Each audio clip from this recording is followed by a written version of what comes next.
Sir আমার নাম পান্নালাল। আমি আপনাকে ফোন করেছিলাম। সেট ভাই আর আমি বহুদিন থেকেই একসঙ্গে ব্যবসা করি। কাল সন্ধ্যায় আমি যখন এসেছিলাম তখনও পর্যন্ত সব ঠিক ছিল। তারপর স্যার এইসব ঘটে গেল।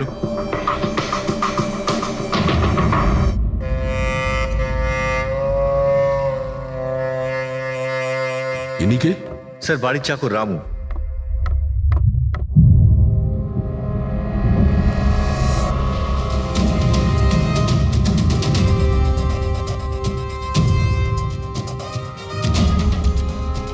মনে হচ্ছে ঘুমন্ত অবস্থায় মেরে দিয়েছে, ওঠার কোনো সুযোগই পাইনি। স্যার উপরে দুটো লাশ আছে।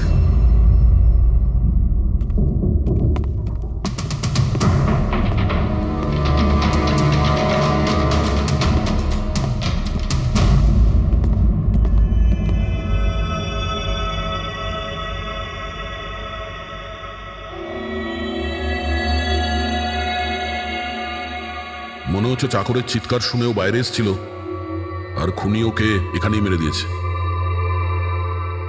বেডরুমেও একটা লাশ।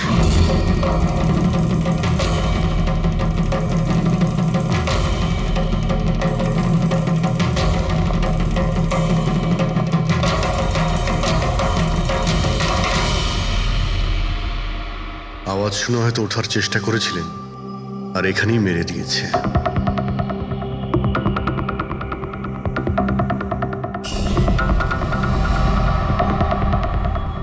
লকার থেকে কি কি চুরি হয়েছে আপনি কি জানেন কিছু? স্যার 10 কোটি টাকার হিরে ছিল। 2 সপ্তাহ আগে আমি পলিসিও করিয়েছিলাম। সমস্ত হিরে নিয়ে চলে গেছে। হিরে? স্যার একটা অস্ত্র বাথরুমে।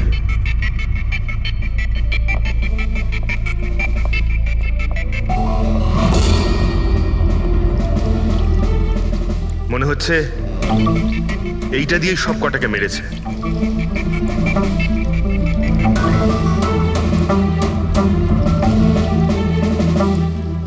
এটা খুব ভালো মতো পরিষ্কার করে দিয়েছে। তাও আবার সাবান দিয়ে। মনে হচ্ছে না এতে কোনো প্রমাণ পাবো। ভাই এ তো একটা বিপজ্জনক খুনি।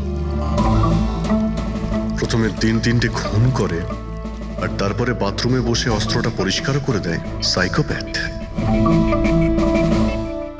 আচ্ছা, এই হীরের ব্যাপারে আরো কেউ কি জানতো? স্যার 3 জন লোক জানতো। কারা? আসুন দেখাচ্ছি স্যার। একজন তো ওনার ভাইপো কমলেশ, 2 জন এমপ্লয় ছিল, সতীশ আর স্যার মানিক। আসুন স্যার আমি দেখাচ্ছি আপনাদের।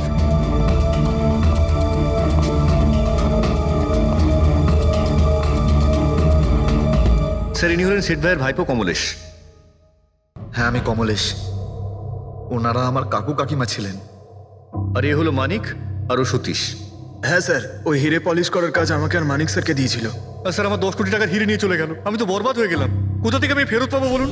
আপনি হয়তো ভুলে যাচ্ছেন 3-3টে খুন হয়েছে এখানে। ওনাদের জীবন হীরের থেকে অনেক বেশি মূল্যবান, বুঝেছেন আপনি? বাইরে গিয়ে দেখি, হয়তো কেউ কিছু দেখেছে।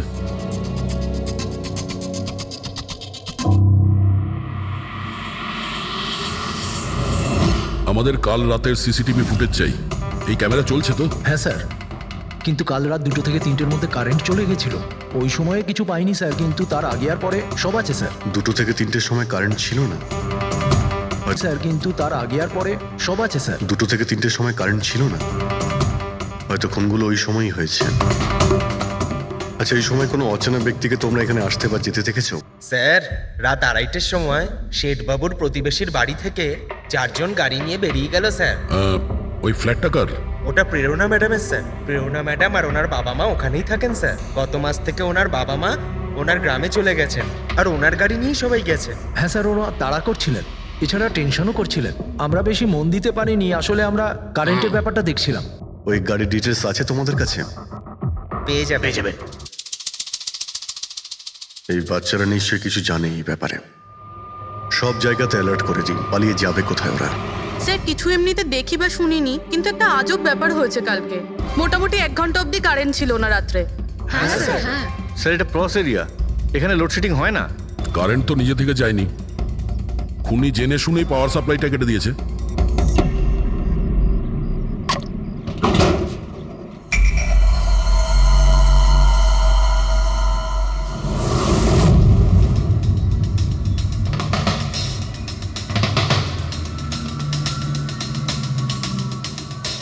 স্যার এই দেখুন, কেউ নাড়াচাড়া তো করেছে। যেই লোকটা এই ওয়্যারটা কেটেছে সে খুব ভালো করেই জানতো এই ওয়্যারটা কাটলে পুরো এরিয়ার কারেন্ট চলে যাবে। আর পুরো সোসাইটিরও। হ্যাঁ, ঠিক আছে, থ্যাংক ইউ। পরিষ্কার, কেউ রাত্রি 2টোর সময় এই জাংশন বক্স থেকে পাওয়ার সাপ্লাই কেটে দিয়েছিল, যাতে সোসাইটির যে সিসিটিভি ক্যামেরাগুলো আছে সেগুলো অফ হয়ে যায়। তারপরে ও কম্পাউন্ডে ঢুকলো আর মিস্টার সিডের ঘরে ঢুকে গেছিল।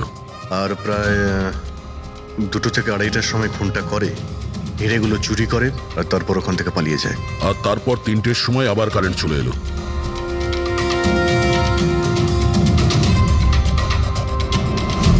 স্যার, আপনার থিওরিতে একটু গন্ডগোল দেখতে পাচ্ছি। কি গন্ডগোল আছে? ওই 3 জনের মৃত্যু 2টো থেকে 3টের মধ্যে হয়নি। কি? তাহলে কখন মারা গেছে? এর ধরো 1 ঘন্টা সোয়া 1 ঘন্টা আগে, মানে 1:45 থেকে সোয়া 1টার মধ্যে। এটা কি করে সম্ভব ডক্টর? দয়া, এই 3 জনের বডির টেম্পারেচার আর বডির ভেতরের পরিস্থিতি এই কথাই বলছে যে এদের মৃত্যু 1:45 থেকে সোয়া 1টার মধ্যেই হয়েছে। আর তার ওপর এই মিস্টার সৈয়দের ঘড়ি। আক্রমণের সময় উনি নিশ্চয়ই খুনিকে নিজের হাত দিয়ে আটকানোর চেষ্টা করেছিলেন, আর এই ধাক্কাধাক্কিতে ওনার ঘড়িটা বন্ধ হয়ে গিয়েছিল। এখন ঘড়িটা সময় দেখাচ্ছে 12:55। 12:55? কিন্তু স্যার, যদি খুনগুলো 12টা থেকে 1:45টার মধ্যে হয় তাহলে খুনি হয়তো তার আগেই এসেছিল। কিন্তু বিল্ডিং এর লাইটগুলো তো 2টো পর্যন্ত অন ছিল স্যার, আর সিসিটিভি ক্যামেরাও কাজ করছিল। আর বিল্ডিং এর সিকিউরিটি খুব ভালো স্যার। আর একজন ওয়াচম্যান স্যার মিস্টার সিডের ঘরের নিচেই দাঁড়িয়ে ছিল। আমরা সিসিটিভি ফুটেজ চেক করেছি, 2টো পর্যন্ত তো খুনি বিল্ডিং এ ঢোকেই নি, তাহলে এলো কখন? আর তাছাড়া খুনি খুনগুলো করার পরে পাওয়ার কাটটা কেন করতে গেল? ফ্রেডি। হ্যাঁ, ফ্রেডি। আচ্ছা, ভেরি গুড স্যার। ফ্রেডি ওই 4 জন বাচ্চাকে ধরে নিয়েছে। শহরের বাইরে যাওয়ার চেষ্টা করছিল, ওয়াশি বিচের কাছে ওদেরকে ধরে নিয়েছে। Great work. সবাইকে নিয়ে এই বিউরোতে আসতে বলো।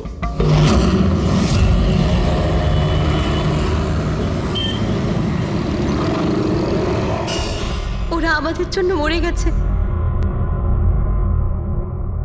এগুলো তোমরা ওই হীরের জন্য করেছো না? হিরে? হিরে? আপনি কোন হীরের কথা বলছেন স্যার? হীরের ব্যাপারে তোমরা কিছু জানো না? যদি নাই জেনে থাকো তাহলে মেরেছো কেন?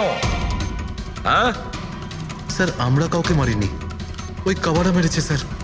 আরও আমাদের জন্যই এসেছিল, আমরাই ওকে ডেকেছিলাম স্যার। এই কাবারা আবার কে? ও একজন কুখ্যাত সিরিয়াল কিলার আর ডাকাত। এক মিনিট। এটা ওই 1940-এর কাবারা নয় তো? আরে, আমি এই ব্যাপারে পড়েছি স্যার। ও শুধু লোকেদেরকে লুটতোই না স্যার, বরং তাদেরকে খুব খারাপভাবে মারতো। হ্যাঁ, উনি। আরে, ও তো মারা গেছে, বহু বছর হয়ে গেছে। তোমরা ওকে ডাকলে কি করে? আমরা একটা হিস্ট্রি প্রজেক্ট বানাচ্ছিলাম, তাই আমরা ভাবলাম যে সত্যি ডাকাতকে ডাকলে আরো ভালো হবে। তাই আমরা ওর আত্মাকে ডাকছিলাম, কিন্তু সবকিছু গন্ডগোল হয়ে গেল। যা কিছু হয়ে যাক, হাত ছাড়বি না।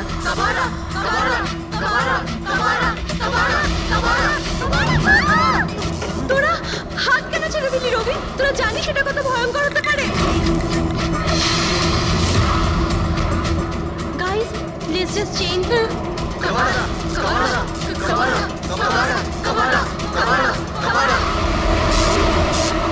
স্যার, তারপর হঠাৎ করে একটা শব্দ হলো, আর আমরা ওইদিকে তাকাতেই দেখলাম যে কাবারার ছায়া। ভূত ডাকছিলে তোমরা? চুপ চুপ। ভূতকে ডাকছে। আর তোমরা লেখাপড়া জানো তো? এই সমস্ত কথা বিশ্বাস করো? 50 বছর আগের মারা যাওয়া আত্মা খুন করে চলে যাচ্ছে আর হিরে নিয়ে পালাচ্ছে। আরে, এরকম কখনো হয়? স্যার, ওই ছায়াটা আমি নিজের চোখে দেখেছিলাম। ওর মুখ, চোখ, নাক কিচ্ছু ছিল না স্যার। কটার সময় দেখেছিলে? স্যার, তখন 2:05 বাজছিল স্যার। আমি সেলফোনের টর্চ অন করেছিলাম, তাই সময় দেখতে পেয়েছিলাম। 2:05 মানে কারেন্ট যাওয়ার ঠিক পরপরই। তার মানে খুনি একা ছিল না, আরও কেউ ছিল ওর সঙ্গে? ওই কাবারা ছিল স্যার। হ্যাঁ স্যার, আমরা খুব ভয় পেয়ে গেছিলাম আর আমরা ওখান থেকে মনিকার হোস্টেলে পালিয়ে গেলাম। স্যার আসলে আসলে আমি আপনাদের থেকে একটা কথা লুকিয়েছি। অ্যাকচুয়ালি সেই রাতে বন্ধুদের ভয় দেখানোর জন্য আমি প্ল্যানচেট নিয়ে মজা করেছিলাম। টেবিলটা পা দিয়ে নাড়িয়েছিলাম আর ম্যাগনেটের সাহায্যে ব্লাড আর কাবারা লিখেছিলাম স্যার। সরি স্যার, কিন্তু এই ছায়ার ভয়ঙ্কর মুখটা আমি দেখেছিলাম, ওটা কাবারার আত্মায় ছিল স্যার। একটা কথা মনে রাখবে, এই আত্মা টাত্মা বলে কিছু নেই। পঙ্কজ, এদের সবার বাড়িতে ফোন করো, ডাকো এদের বাড়ির লোককে, বলো এদেরকে নিয়ে যেতে, কেমন? অভিজিৎ, এই ছেলেমেয়েরা তখন নিশ্চয়ই কিছু দেখেছিল, নিশ্চয়ই দেখেছিল। আর যা কিছু দেখেছে সেটা এই 3টে হত্যার সঙ্গে জড়িত। খোঁজ নিয়ে দেখতে হবে কে সেই ছায়ামূর্তি।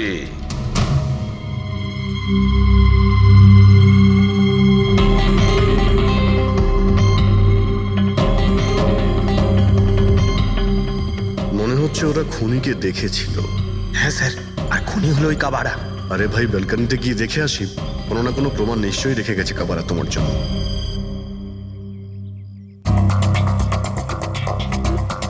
তাহলে এটা পড়ার আওয়াজ শুনেছিল লোকেরা?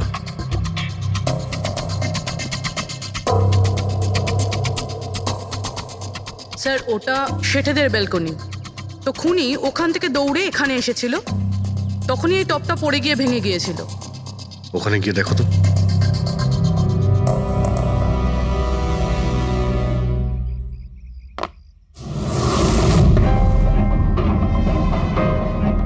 স্যার ছাপটা ক্লিয়ার নয়, তবে মনে হচ্ছে এটা 7 নম্বরের জুতো। পা খুব ছোট, মনে হচ্ছে এর হাইট খুব একটা বেশি হবে না। যতই ও ছোট হোক না কেন, ও খুব শক্তিশালী। যেভাবে ও খুন করেছে, তোমার কি মনে হয় পঙ্কজ? কিছু বলবে? এই জুতোর চিহ্ন কোনো মানুষের, নাকি আত্মারাও আজকাল জুতো পরা শুরু করে দিয়েছে? না স্যার, আপনি যা বলছেন সেটা ঠিক, কিন্তু ওই নাক কান মুখ ছাড়া ওই ছায়াটা কি ছিল স্যার? এটা আর এমন কি ব্যাপার? তুমি নিজের মুখে এটা লাগিয়ে নাও। এই নাও, এই নাও। না চোখ আছে না নাক আছে, একদম ছায়া। আর অন্ধকার ছিল, তাই ওদেরও মনে হয়েছিল যে খুনি কোনো আত্মা ছিল। এক তো ওরা প্ল্যান চেট করছিল, তার উপরে অন্ধকার হয়ে গিয়েছিল, তাই এরকম ছায়া দেখলে তো ওরা অন্যরকমই কিছু ভাববে, তাই না? একটু ভাবো, আত্মার 10 কোটি টাকার হীরের কি প্রয়োজন? কি করবে ওদিও? এই কাজ কোনো আত্মার নয়, কোনো মানুষের।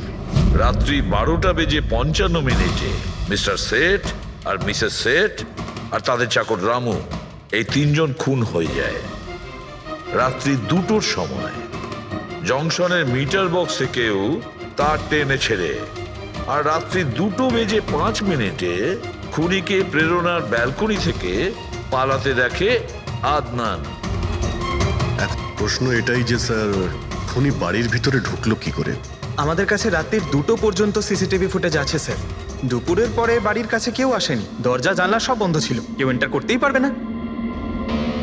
ব্যাপারটা তো এরকম দাঁড়ালো যে রাত 12:55 খুনি জাদু বলে বাড়িতে প্রকট হয়ে সবাইকে মেরে ফেললো। কি বললে তুমি ফেডরিক? কি বললে? বলিনি তো আমি, মানে ফেডরিক তুমি একদম ঠিক বলেছো। খুনি এটাই করেছে, একদম ওই কাজটাই করেছে। মানে কাবারার ভূত? চুপ, কাবারার ভূত? আমি এটা বলতে চাইছি যে খুনি ওই খুনের রাতে ও আগে থেকেই উপস্থিত ছিল, বাইরে বেরোয়নি ও। তার মানে বাড়ির ভেতরেরই কোনো লোক? কিন্তু স্যার, বাড়ির তো সবাই মারা গেছে। অন্য কেউ, দয়া, অন্য কেউ ছিল যে খুনের রাতের আগেই রুমে আগের থেকে বসেছিল, বাইরে যায়নি সে। একটা কাজ করি আমরা, সিসিটিভি ফুটেজ চেক করতে হবে, দেখতে হবে খুনের 2-4 দিন আগে কে কে মিস্টার আর মিসেস সেটের ঘরে এসেছিল। দয়া, অভিজিৎ, তোমরা সেটের বাড়িতে যাও আর দেখো কোনো লুকোনোর জায়গা আছে কি না।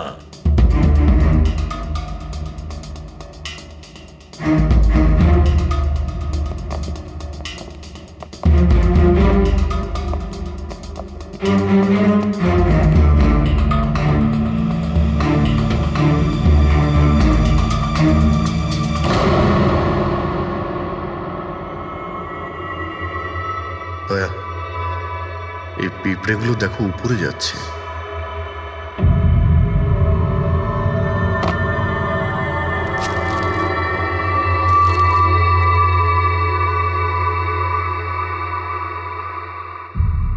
Dry fruits?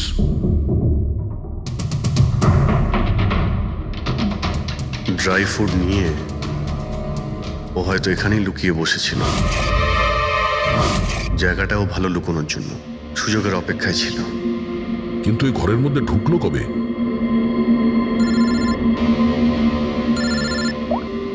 হ্যাঁ স্যার, ফুটেজ সোসাইটির অফিসে দেখে নিচ্ছি স্যার। হ্যাঁ হ্যাঁ, ফোনটা অন আছে, ফোনটা স্পিকারে আছে। পূরবী, স্যার কিছু জানতে পারলে কি? স্যার আমি খুনের রাত্রের থেকে 2 দিন আগের এন্ট্রিগুলো দেখছি, আর কিছু পেয়েছি স্যার। কি পেয়েছো? 2 দিন আগে স্যার চ্যাম্পিয়ন সেলস কোম্পানির একটা টেম্পো এসেছিল 10:15টার সময়।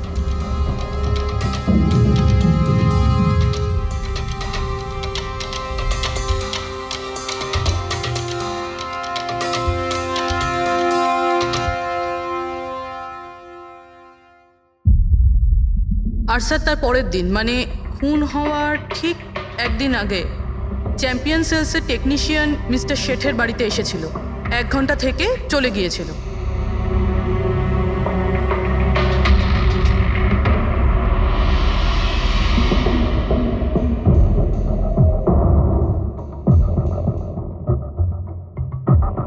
আপনি একটু বাইরে যান। দুজন এসেছিল ফ্রিজ ডেলিভারি করতে, আর দ্বিতীয় লোক হতে পারে ফ্রিজ ইনস্টল করতে, কিন্তু 1 ঘন্টার মধ্যেও বেরিয়ে গেছে।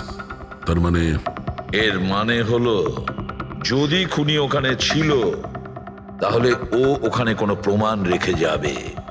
শালুখেরকে বলো ও যেন শেঠের বাড়িতে যায়।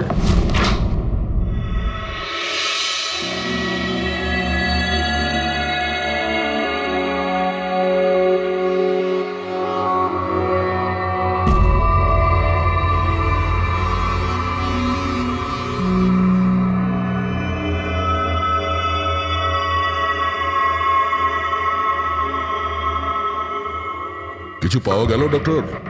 হ্যাঁ, পাওয়া গেছে ইলেকট্রোল্যাক্স। হ্যাঁ, সোডিয়াম ক্লোরাইড, ইউরিয়া, ওই সব কিছুই যেগুলো একজন মানুষের ঘামের মধ্যে থাকে। আচ্ছা, এর মানে হলো খুনি এই ফ্রিজের মধ্যেই ঢুকে এসেছিল এখানে। যখন ফ্রিজের ডেলিভারি হয় ও ফ্রিজের ভিতরে লুকিয়েছিল আর বাড়িতে ঢুকে পড়ে। হ্যাঁ স্যার, কয়েকদিন আগে আমি নতুন একটা ফ্রিজ নিয়েছি। কোম্পানির লোক ডেলিভারির পরে ফ্রিজটা খুলতে দেয় না। তারপর 1-2 দিন পরে যখন ইনস্টলেশনের লোক আসে তারা ফ্রিজটা খোলে। তার মানে মিস্টার সিড আর তার বাড়ির লোক জানতেই পারেনি যে ঘরের মধ্যে আর কেউ ঢুকে বসে আছে। একদম, ওই লোকটি ফ্রিজের মধ্যে ঢুকে বসেছিল, ফ্রিজের মধ্যে ওর গরম লাগছিল, গরম থেকে ঘাম বেরিয়েছে, ওই ঘাম ফ্রিজের মধ্যে রয়ে গেছে। কিন্তু ডক্টর সালুখে, ফ্রিজের কার্টন তো সিল থাকে, তাহলে খুনি ভেতরে গেল কি করে আর নিঃশ্বাসই বা নিচ্ছিল কি করে?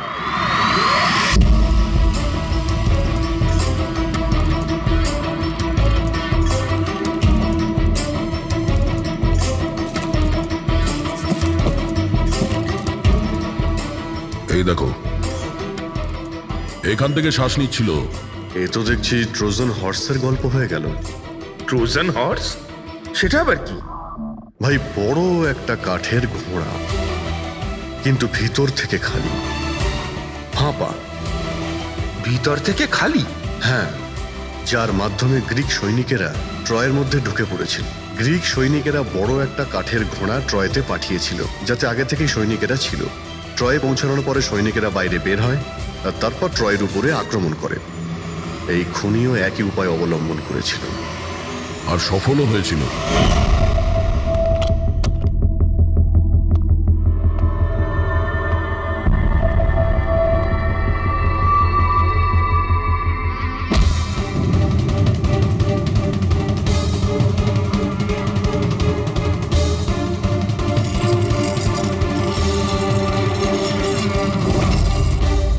কে তুমি?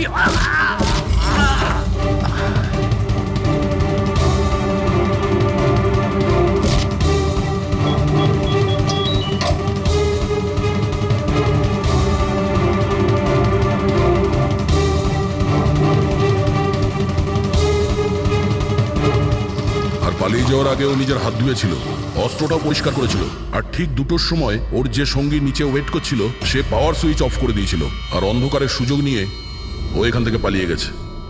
পালাতে গিয়ে ও ওইখানে ওই ব্যালকানিতে যায় যেখানে ও টপটা ফেলে দেয়।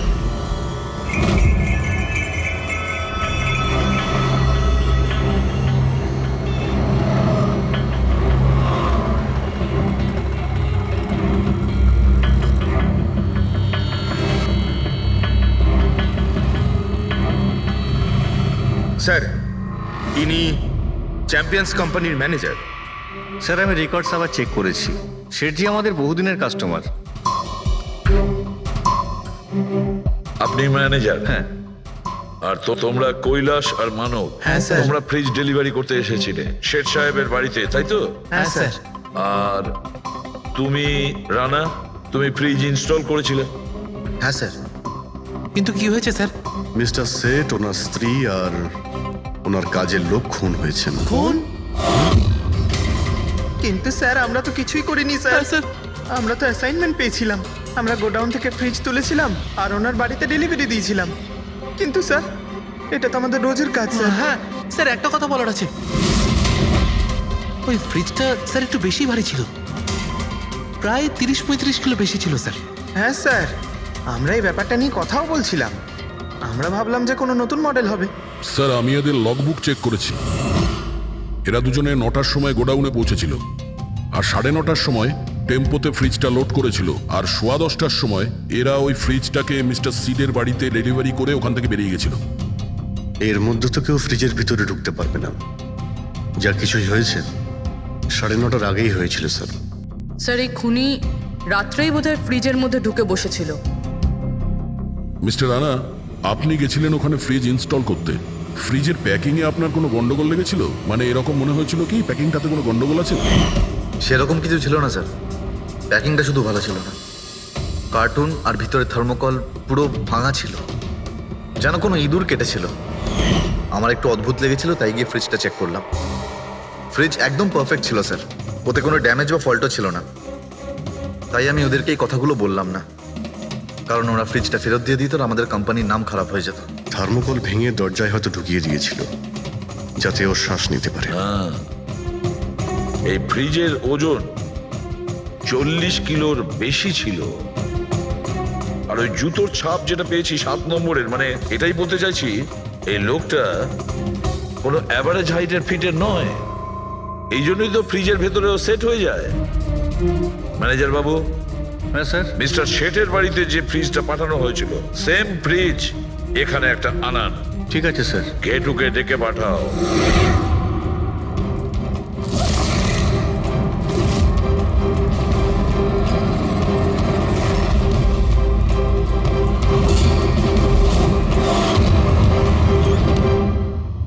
আপনি ডেকেছেন আর আমি চলে এসেছি। আরে বাহ, কেমন আছো ঘেঁটু? আরে স্যার, আরে বাবা, কি ব্যাপার, এতদিন বাদে এলে? সব ঠিকঠাক আছে তো? এখনো পর্যন্ত একদম ঠিকঠাক আছি। এখন আপনারা যখন আমাকে সিআইডিতে ডেকেই পাঠিয়েছেন, তাহলে দেখা যাক আমি আপনাদের কি কাজে লাগতে পারি। এবারে মন দিয়ে শুনুন।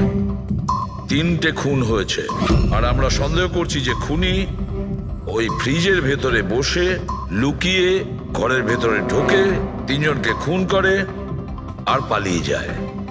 এই ফ্রিজটার ভেতরে? হ্যাঁ, এই ফ্রিজটার ভেতরে। আর স্যার? আর তোমাকে হ্যাঁ, ওইভাবেই ফ্রিজের ভেতরে যেতে হবে আর বসতে হবে। স্যার আমাকে ফ্রিজের ভেতরে যেতে হবে? হ্যাঁ। ওই ফ্রিজের দরজাটা বন্ধ হয়ে যাবে? অবশ্যই। তোমাকে ফ্রিজের ভেতরে বসে বাইরে বেরোনোর চেষ্টা করতে হবে। কিভাবে বাইরে বেরোবে আমাদের দেখাও। কিন্তু স্যার একটু এক গ্লাস জল পাওয়া যাবে? নিশ্চয়ই পাবে। ফ্রিজের ভেতরে যাও, ভেতরে যাও, যাও। যাচ্ছি স্যার। চল কেটু,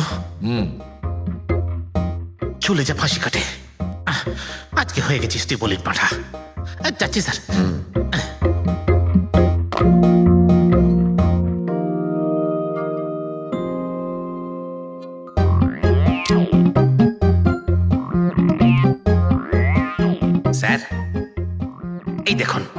এবার দেখুন ঘেটুর চমৎকার।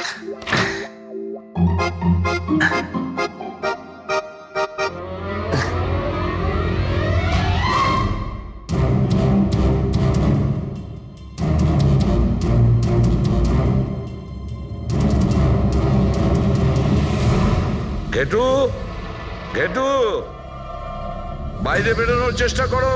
স্যার ভেতর থেকে খুলতে পারছি না, আপনাকে হেল্প করতেই হবে। ঘেটু, ঘেটু, বাইরে বেরোনোর চেষ্টা করো। ছুরি তো তোমার কাছে আছে। ঘেটু,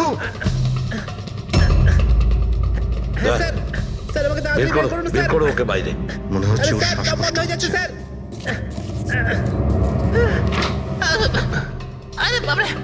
দরজা খুলে দিলাম তো। ঘেটু দরজা খুলে গেছে। ঘেটু, ঘেটু, হ্যাঁ আমার চশমা। হ্যাঁ ওর চশমাটা দাও। এডি, ওকে কফি খাওয়াও, যাও। Thank you.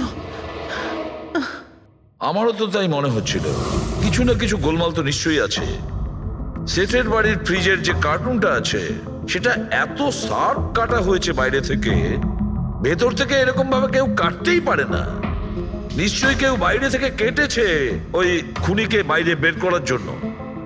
সে যেই হোক না কেন স্যার, সে ফ্রিজের ডেলিভারি হওয়ার পরে বা ফ্রিজার ইনস্টলেশন হওয়ার আগে এর মধ্যেই হয়তো এসেছে। ঘেটু,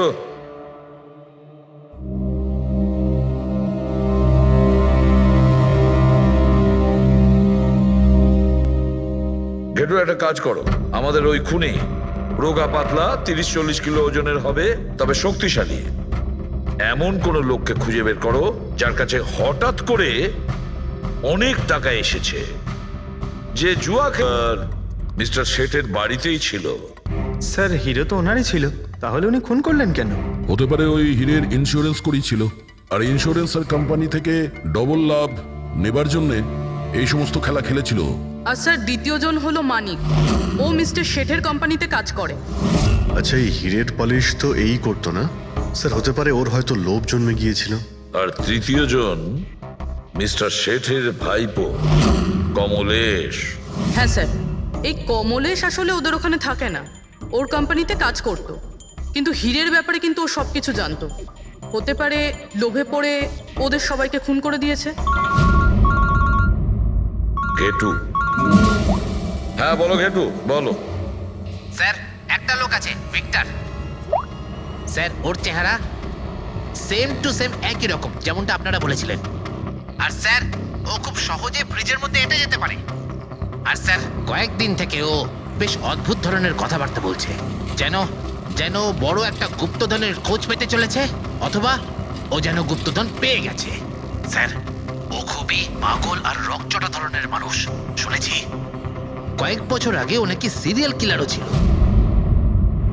স্যার সব থেকে ইম্পর্টেন্ট কথা যেটা হলো, খুন যদি ভিক্টর করে থাকে তাহলে আমাদের হাতে বেশি সময় নেই স্যার। হয় ও দেশ ছেড়ে দিয়েছে, না হলে দেশ ছাড়ার মতলব ভাবছে। ভিক্টর তো একটা মাধ্যম, ওর পেছনে অন্য কেউ নিশ্চয়ই আছে। এই ভিক্টর দেশ ছেড়ে পালানোর চিন্তা করছে। পালিয়ে যাবে কোথায় স্যার? ওকে পালাতে দিলে তো ওর ফোনের লোকেশন থেকে জানতে পারবো কোথায় লুকিয়ে বসে আছে। অনেক পরিশ্রম করতে হয় সিআইডিতে। আর স্যার স্যার এখানেই কোথাও আছে তাই না? হ্যাঁ ঘেটু, ওর মোবাইলের লোকেশন ওই আশেপাশে কোথাও দেখাচ্ছে। খুন করার পরে ওখানে লুকিয়ে আছো। ঠিক আছে।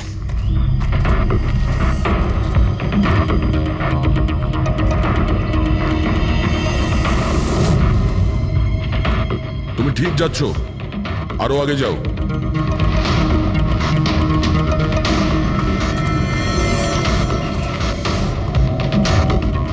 পঙ্কজ স্যার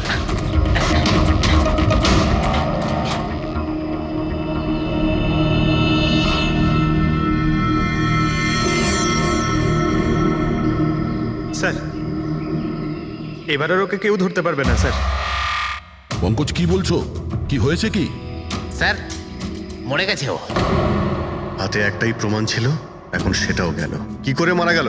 স্যার মাথায় কেউ পাথর দিয়ে বা অন্য কিছু দিয়ে মেরেছে স্যার। আর আর মারা গেছে বেশ কিছু সময় হয়ে গেছে, বডি থেকে দুর্গন্ধ বেরোচ্ছে। ঠিক আছে পঙ্কজ, অ্যাম্বুলেন্স ডেকে নাও আর তোমরা ওখান থেকে বেরিয়ে যাও।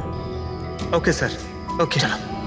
যেই ওদের কাজ হয়ে গেছে সাথে সাথে ওদের ব্যবস্থাও করলো আর লাশটাকে ফেলে দিল।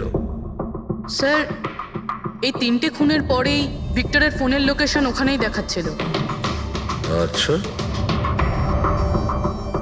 তাহলে কে কে খুনটা করতে পারে? পান্নালাল, মানিক না কমলেশ? পান্নালাল, মানিক না হলে কমলেশ। হ্যাঁ সালুকা বলো। আচ্ছা ঠিক আছে, থ্যাংক ইউ। ওই পান্নালাল, মানিক আর কমলেশ, ওই 3 জনকে ফরেন্সিক ল্যাবে ডাকো। আসল অপরাধী কে সেটা জানা গেছে। এই কার্টেনের ভেতরেই ভিক্টরকে ও বাড়িতে পাঠানো হয়েছিল, আর ঘেটুকে ওখানে পাঠিয়ে এটা তো প্রুভ হয়েই গেছে যে ভিক্টর নিজে থেকে বাইরে আসেনি। তো বোঝাই যাচ্ছে নিশ্চয়ই ওকে কেউ সাহায্য করেছিল বাইরে বেরিয়ে আর আসতে। যে ওকে সাহায্য করেছে সে এসবের মাস্টারমাইন্ড, আর সে তোমাদের 3 জনের মধ্যে কেউ একজন। এসব আপনি কি বলছেন? স্যার স্যার আমি কিছু করিনি। আপনারা এরকম কেন বলছেন? হ্যাঁ 1 মিনিট। কেউ এই কার্টেনটাকে খুব ভালোভাবে কেটেছে, ভিক্টরকে বাইরে বার করেছে, তারপর পুনরায় একটা টেপ দিয়ে কার্টুনটাকে আটকে দিয়েছে। কিন্তু এই কার্টুনের টেপটা মারবার সময় ও নিজের আঙুলের ছাপ এই চটচটে জায়গায় রেখে যায়, যেটা এখনো ইনট্যাক্ট আছে। এই টেপটার ওই দিকে। কিন্তু স্যার ফিঙ্গারপ্রিন্টস মিলবে কিভাবে? কার্টুনে তো টেপ লাগানো রয়েছে, আর যদি আমরা টেপটাকে ছিঁড়তে যাই তাহলে তো কার্টুনের কাগজগুলোও ছিঁড়ে যাবে। তুমি চিন্তা করো না পুরবি, ডক্টর সালুকে যখন আমাদের এখানে ডেকেছেন তো কোনো না কোনো রাস্তা তো আছেই ওনার কাছে। আছে তো, রাস্তা আছে। সারিকা, এই হেয়ার ড্রায়ারটা দিয়ে, এই হেয়ার ড্রায়ারটাকে আমরা এই টেপটার ওপর ইউজ করব। এই ড্রায়ারের গরম হাওয়াতে এই টেপটার ওপরের অ্যাডহেসিভ আঠাটা একেবারে গলে যাবে।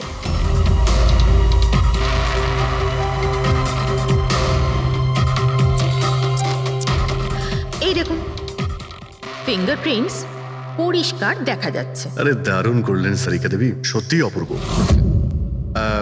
ফিঙ্গারপ্রিন্ট একদম পরিষ্কার দেখতে পাওয়া যাচ্ছে। হ্যাঁ এবার শুধু ওদের সঙ্গে ম্যাচ করে দেখতে হবে।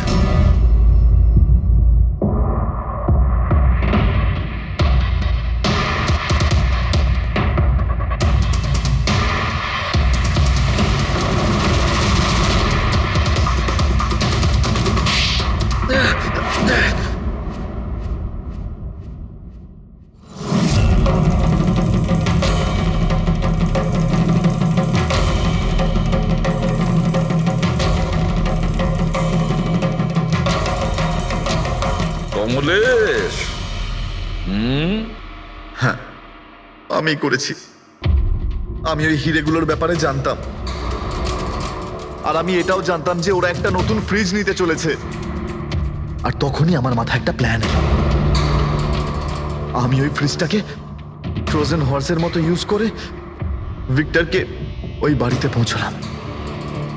তারপর আমার হিরের লোভ হয়ে গেছিল।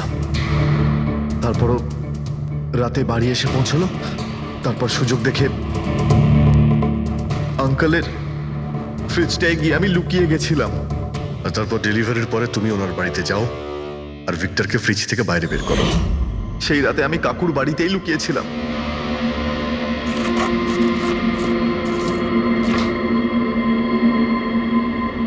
আর তারপর আমি ভিক্টরকে আবার বাইরে বার করে ওখানেই লুকিয়ে দিলাম। প্রায় 1.5 দিন মতো ওখানেই ছিল। বাড়ির লোক রাতে ঘুমিয়ে পড়লো, ও বাইরে বেরোলো।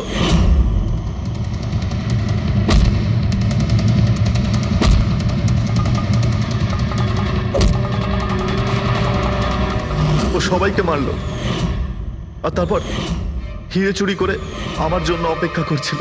ও তাই ভিক্টর নিজের হাত আর অস্ত্র পরিষ্কার করছিল, কারেন্ট অফ হওয়ার জন্য অপেক্ষা করছিল, তাই তো? হ্যাঁ, তারপর আমি ভিক্টরকে আমার সাথে নিয়ে গেলাম।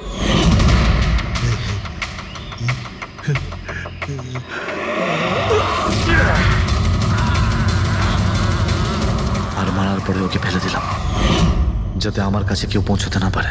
এতটা ভেবেছিলে, এত বড় প্ল্যানিং করলে, কিন্তু তোমার ভাগ্য তোমাকে সাথ দিল না। এটা ভেবে দেখোনি তুমি যেই হও সিআইডিদের হাত থেকে তুমি নিস্তার পাবে না। প্রত্যেক অপরাধী কোনো না কোনো ভুল করেই থাকে, যেমন তুমি নিজের ফিঙ্গারপ্রিন্ট এখানে রেখে গেছো না, ব্যাস ওটাই আমাদের কাছে যথেষ্ট ছিল। 4-4টে খুন করেছো তুমি হিরে পাওয়ার লোভে। এবার নিজের কর্মফল ভোগ করো।